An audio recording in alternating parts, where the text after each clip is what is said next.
Hey, Shelley here for Women's MMA, my first podcast. So, I'm sure by now, if you haven't seen it, you have. Ronda Rousey getting knocked out this last Saturday night. Good Lord, I was at a bar with a group of girls, and it was a great fight. It was an awesome fight. It was probably one of the best fights I've seen in a long time. My girl Ronda, though, I was so bummed out for her.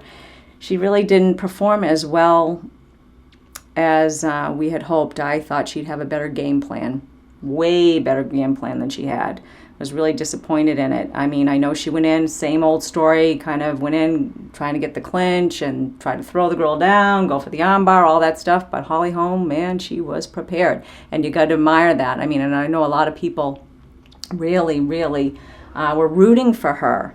To see her get knocked out like that, if you're a true Ronda Rousey fan, I'm sure you guys were like, what the hell? And, just kind of devastated for her.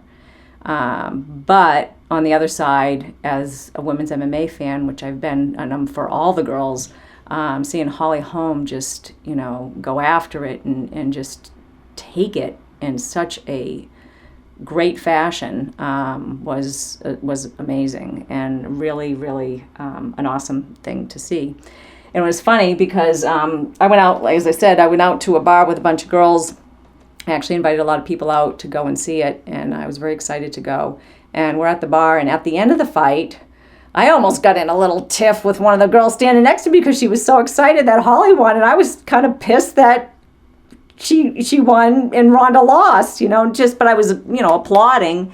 And the girl standing next to me was just like, boom, jumping up and down and going crazy. But she kept bumping into me, and I felt like it was only me. I mean, this is how barroom fights start. and I'm like, she kept bumping into me, and I'm thinking, what the heck? And I mean, she was bumping into me so hard that I was bumping into the girl next to me, like really hard, and almost knocking her over. And then I finally had to turn to her and say, listen, if you hit me one more time, I'm going to start hitting you back. And she was like, oh, I'm just excited. And I'm like, yeah, well, keep it down. But meanwhile, in my head, I'm thinking, is she just doing that to piss me off? Because I'm like ready to hit her, And of course, I realized that wasn't the case. She was very excited, and I had a little bit too much to drink maybe watching the fight. But overall, I mean, I could not even believe the hush that went across the bar room, and it must have been like that wherever you guys watched this fight. Everybody must have just, everybody's having fun and watching it, and whoa, and then all of a sudden it's like, I mean, you could cut the silence with a knife. It was like everybody just was mouths open and stunned. And I wasn't really all that stunned. I was just felt so like amazed at watching such a perfectly performed fight by Holly Holm. I mean, that one move where she ducked under when Ronda, went to swing. I think she threw a hook or something, and she ducked right under it, and Ronda didn't know where the hell she went. I was like, ooh, that is like, man, talk about frazzling, a fighter that is on top and kind of putting it to her. And it must have been really humiliating for Ronda, which, I feel for her because, she has definitely up until now has walked the walk with all the talk that she's done. But since being in the cage, I'm sure she's rethinking a lot of things, and I can't help but feel for her. She's done so much for women's MMA. There's a lot of people that have done a lot for women's MMA, but she's the one that kicked the fucking UFC's door down and Dana's door down and got in. Because we all know Dana was like, no effing way women are going to be in the UFC. I mean, we knew it was coming. I always knew it was coming, but Ronda got in, and she opened up opportunities for women that have never been seen before, ever in my generation. And to me, and I know to a lot of the other fighters, we're all grateful to her. Holly Holm is definitely a class act by, saying, kneeling down before Ronda after she struck her. I mean, I know she wanted to knock her shit out, but she, was kneeling before her and just, making sure that she was okay and all that, but just showing the respect that I don't think a lot of fighters do. Maybe male fighters do. The women tend to do it a little bit more, which I really admire about us girls. But anyways, one of the things that has struck me after the fights is, watching all the feeds and what people are writing, what people are saying on, articles. And it's really amazing how people really love to hate somebody who is so successful, particularly a woman that is so successful. Now, you start thinking about that, and women are now in an arena that is male-dominated. Now the tides are turning. But what was refreshing about Ronda is she said what the hell was on her mind, and she was honest. That's the thing that most people, oh, she's a bitch. She deserves it coming. She was so, disrespectful to other fighters and so cocky and such a bitch. I've heard this over and over again.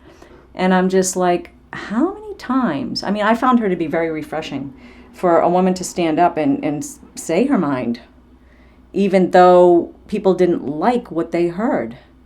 But she challenged so many things with concerning women, women's ability to be someplace, and she challenged women's thoughts on the subject. I'm not even talking about the guys, but women's thoughts, because women sometimes are the biggest bashers, which is shocking to me.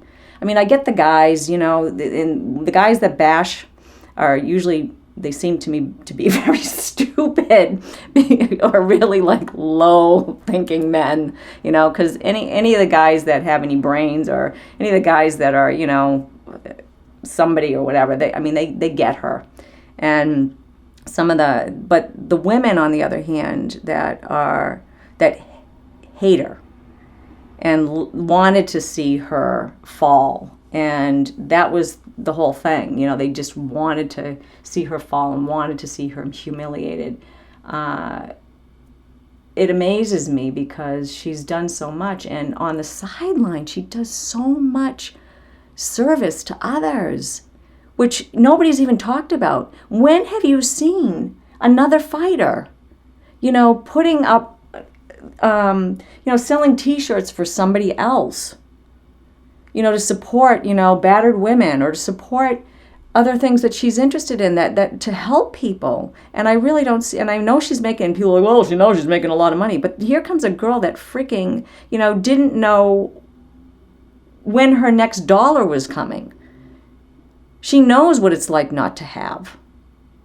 And people are pissing on her. I mean, I can't even believe some of the threads that I've read on my own, page, on my Facebook page. I'm like, what the hell are these people thinking about? But, to me, I found her to be really refreshing. And I thought to myself, I'm like, there have been times where I've wanted to say what she's said, because I've been in a position where I feel like I'm stuck in a corner, and, and somebody has said something to me that has been really hurtful or mean, or I perceived it that way.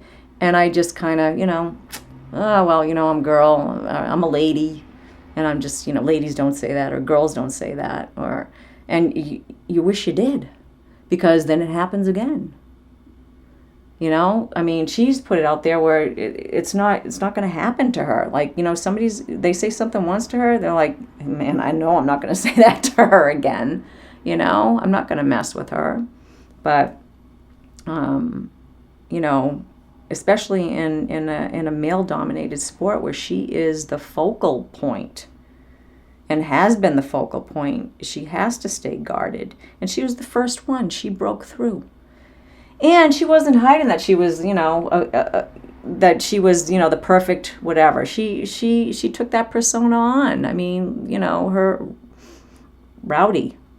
I mean, that all comes from, Rodney Piper, and he was the bad boy. So she was okay with being the bad girl. And I think as a culture, we needed that. Women needed that. It's okay not to be a perfect girl all dolled up for the guys or for whatever society is projecting on us. And she showed us that, and we should all be very thankful to her. I mean, when I say that, that gets my heart.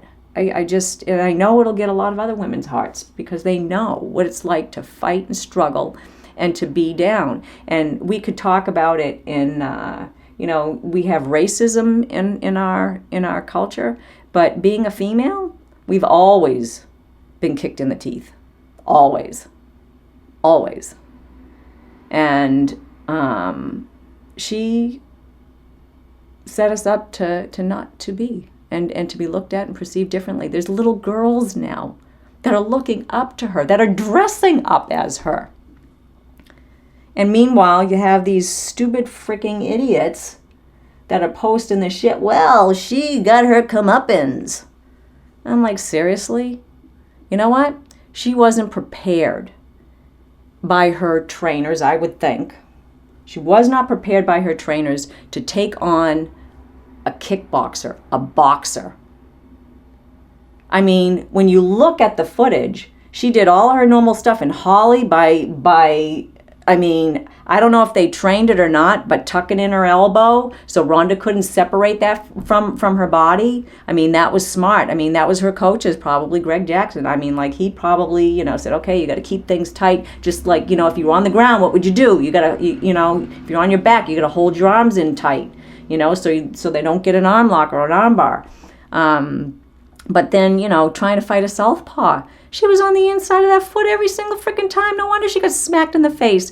But me, as a Muay Thai person, I know not to be there. Did she? No, she didn't care. She's going for, her game plan was to go get her head, clinch her up, and get her to the ground, lock her up if she couldn't maintain striking with her, which she couldn't. But she did get a couple off. She did hit Holly, which was, kind of cool. But her coaching, I'm like, not to prepare her for head kicks and not to prepare her for cardio. I mean, she was gassed. That to me is something, to look at. It's like, and that's something that she will need to think about, is she's going to need some other coaches involved that are better striking coaches. And I'm going to put my first little bit in. You got to come to Boston and work with Mark Delagrati. I'm just going to say it now because, man, you'd be crazy not to. There's a lot of people that you've worked with before that are in this state, in Massachusetts, in Boston, that would love to, be on board with you, I'm sure, and help her out with her striking. But there are a lot of other coaches, and I've thought about, I'm like, who would be the best coach? And of course, I said Mark because I think he would be. She can't have Greg Jackson, so Holly's got him. So who would be? Some people had written Freddie Roach, and I'm like, yeah, he would be kind of a good person to learn boxing from and stand up from. Oh my God, yeah, totally. And where's he from? Boston. And he trains some of the greatest fighters. And then there was some other ones that I'm not really all that familiar I'm not up on, but like, another guy too, Peter Welch. He'd be a great one too for boxing here in Boston. So Ronda, come to Boston, we'll love you. But where am I going with this? So some other places, other coaches too were like, I think, accomplished kickboxing champion, at Rufo U Sport is Duke, and he could be good. Who else? Well, we all know George St. Pierre's camp would be great for her too, but they're kind of affiliated with Greg Jackson, so I don't know if that'll fly either. There's the American Kickboxing Academy. That would be a good place for her to kind of check out, I think. But who knows what she's going to do when she comes back. Who knows? tough to say. You know, if she sticks with Edmund, I don't know. I don't know if that's in her best interest if she really wants to come back. And if she's challenging Holly Holm again, she can't do that. She can't. I mean, they're expecting, well, there's talk of her coming back in July, but we don't know exactly if that's going to happen or not. You know, we haven't heard from Ronda. We haven't seen Ronda. Other than, what was it? Geez, at the airport, her and Travis were at the airport, and she's all covered up. That was like crazy. I'm like, oh, is her face really that bad? I'm like, oh no. I felt bad seeing that. And a lot of people were making fun of that too, which drove me crazy. You know, saying, oh, she should show her face, you know, like, but I don't know. I think I would cover up too, you know. Yeah, I think I would. If it was really bad and swollen and nasty. I mean, it's nice to have a little shiner, you know, that can kind of look okay, but when your face is like blown up and puffy and what have you, it's you know, it's paparazzi looking for a photo to, you know, make some money on, and why should they make money on her that way? I just don't think that's great. So when she comes out, I wonder when that will be, or make a statement, a little bit more of a statement, not through her people or whatever, but when she really kind of comes out and talks and maybe has an interview, that would be a good thing. And speaking about interviews, I guess Holly Holm has an interview coming up on, oh God, what is it? Inside MMA, maybe? Yeah, that must be it. They'll have her tomorrow night on Friday, and I think it ought to be an interesting segment for them. You know, hearing from the new champ, and I mean, she's no joke. She's been a world champion boxer, and to hear what her training was like. I know I read an article, and she said there were times that she cried, and it reminded me years ago when I was training with some of the girls, and they oftentimes after a class would probably break down and cry, and the guys just don't get it, you know, but women just do, you know, like it's a lot of pressure, and that's just the way we release stuff, you know, and it's okay, but it would psychologically, I know, affect, and I suppose this must happen, maybe not so much anymore, but I think a lot of women can relate to it, is that you're, you know, under such intense pressure, and women just naturally will tear up and release all that emotion through crying. And I suspect, you know, it would be great if Holly did speak to that a little bit more, because there are other girls that are going to be coming up in still pretty much, you know, gyms that are dominated with males. They'll have more female training partners, but which is a great thing, but they may not, depending on where they are located at, you know, and they're coming up in training, and to know that those emotions are okay to have, and that, you know, too, on the guy side of it, they really shouldn't say, you know, well, they're not tough enough, or, you know, because they're crying. I'm like, it's not how it is for us girls. It's not like that. We're still tough enough, but when you say that, then we second guess ourselves, and then we're feeling like, oh, we don't have, you know, the stamina or the fortitude to be in that position, to be a fighter. And I think that's kind of mistaken. And I thought it was great that she had said that in the article, that she talked about a little bit, that there were tears and stuff, because the training was so hard and so grueling, and for her to do things, and then too, she was, you know, making sure that she had a good day, or, you know, she wanted to be on, because there was so many days that she was off during her training camp. So I think that might be a really good thing to check out tomorrow night, and see what the new champ is like, as opposed to the old champ, my fave, who I want to see come back.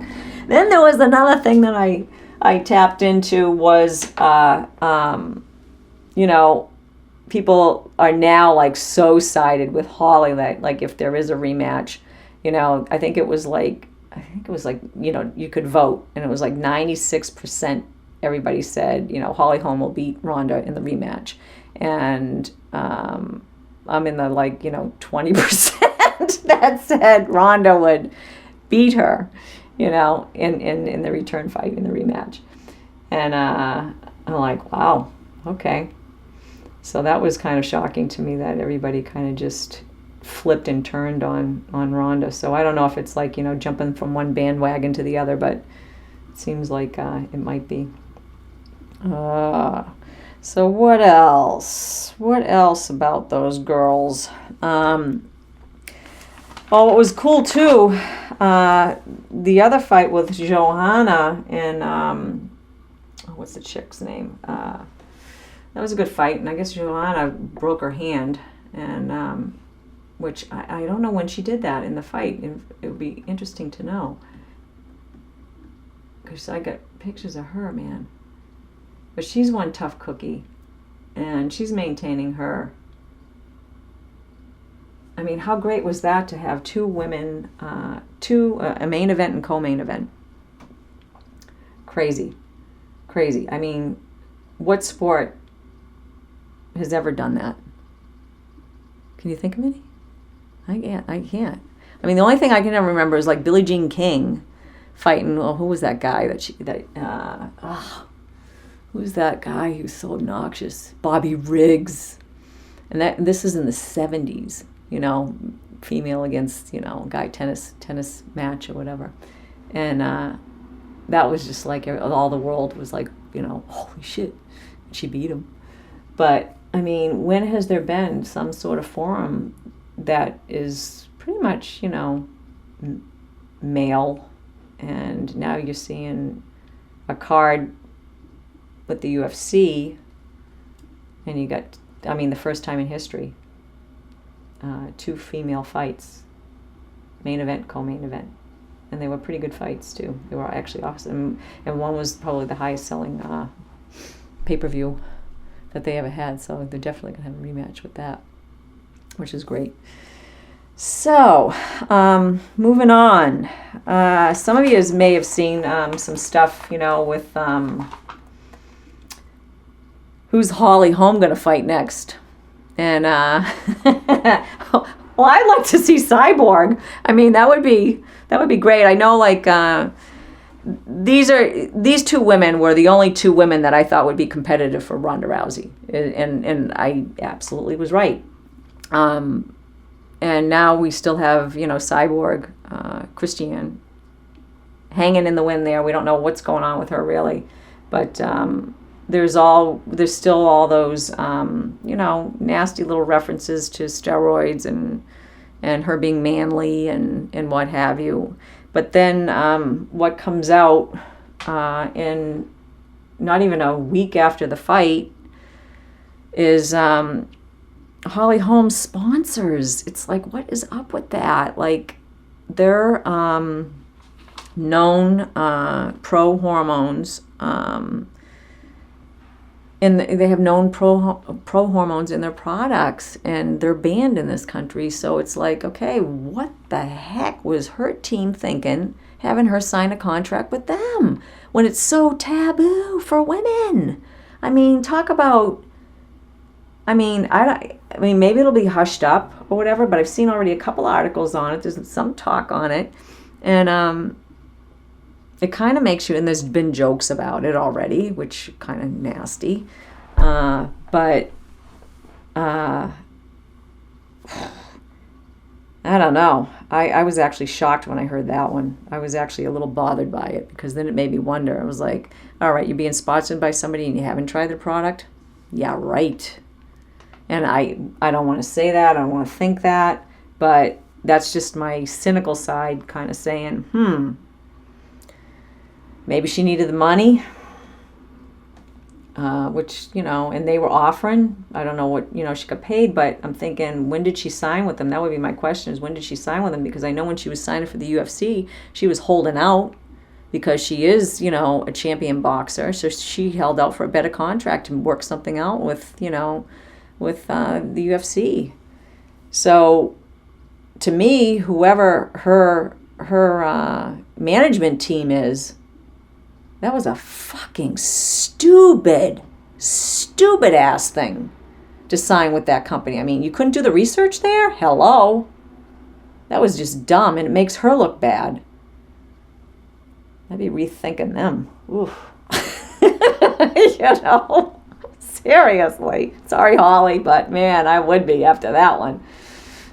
You're squeaky clean, sweetie, but like that just is, that's shit you don't want coming around you. Not at all. I wouldn't want what Christine Cyborg, Santos or Justine, I'm sorry, what she's had to contend with because of things she knew or didn't know, which I think maybe she knew, but maybe not. Who knows? So that's a little blemish already, not even a week out from the fight for Holly Holm, which is kind of sucky, but everybody's looking to, throw, some sort of, mud at women, just who can read my page fast enough or whatever. I got to put something on there so I can get some attention. I'm like, no. That's not a good way to be. Yeah. So, one of the things too is when I think of all the trash talk about Rousey, this was something I was thinking about. I'm like, you guys remember Muhammad Ali? And he was the greatest. Everybody loved him. Loved him talking like that. I mean, I don't know. I was a little kid when he was doing his thing, but there was a guy like, I'm the greatest, and just talking the talk, and like just such a great, entertainer to draw people in to see his fights, and then you have Ronda Rousey kind of doing, I'm the greatest, and we're like ready to throw that girl under the bus big time. I was like, what's going on there in our culture? So, hey, that's all I got today for my first podcast. Thanks for listening to Women's MMA Podcast. Stay tuned. I'm going to be doing some more, and just stay tuned for the next time. And if you have any comments, please make some comments, and that way I know how I'm doing. Thanks.